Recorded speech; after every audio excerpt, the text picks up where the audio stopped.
Okay, so we are now on our way to the Papyrus Museum. Now, I would say that the Papyrus Museum was one of the things that I wouldn't say I wasn't looking forward to it, but it was not very high on my list of things I was excited about. But it ended up being so fascinating and so fun. I'm so glad we ended up doing this. We had this great instructor, and I learned so much that was so interesting.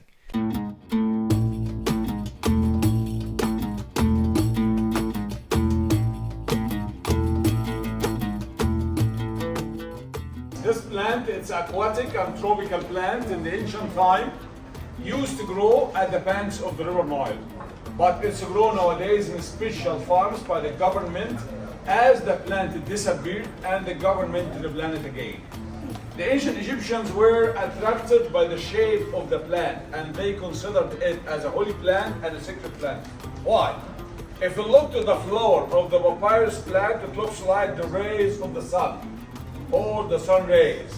It was a symbol for the greatest god for the ancient Egyptians, the god of the sun. You know his name? Perfect. So he then proceeds to cut it and roll it out into very thin slices. That's it, nothing else.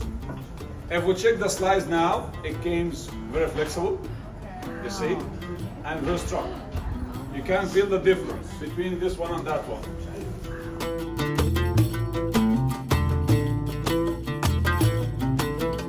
Sugar, or they use the sugar as a natural glue to stick the slices together. And that's the reason the papyrus paper lasts forever, because it's organic, the plant and the sugar, nothing else.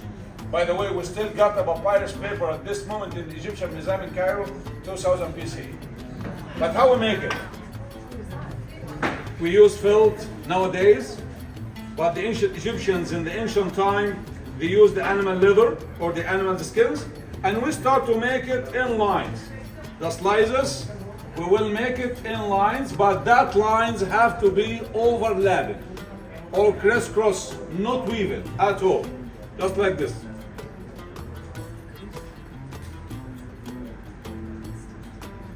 Yes, like this.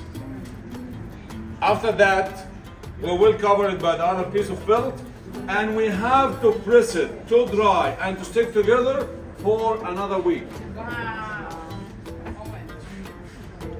So he then proceeds to show us that if you make a mistake, you can dunk the papyrus in water, remove the ink, you can literally wring it out like a towel, and then reuse it.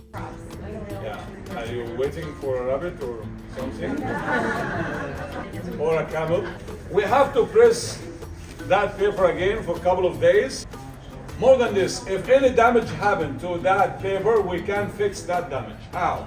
Leave the damaged paper in the water for 10 or 20 minutes maximum. And after 10 or the 20 minutes in the water, we can get the damaged slices out very easy, like this. Or like that. And just put new slices, press it again to dry, and reuse it. You know what we call this nowadays? Recycling. Yeah, this is the original recycling.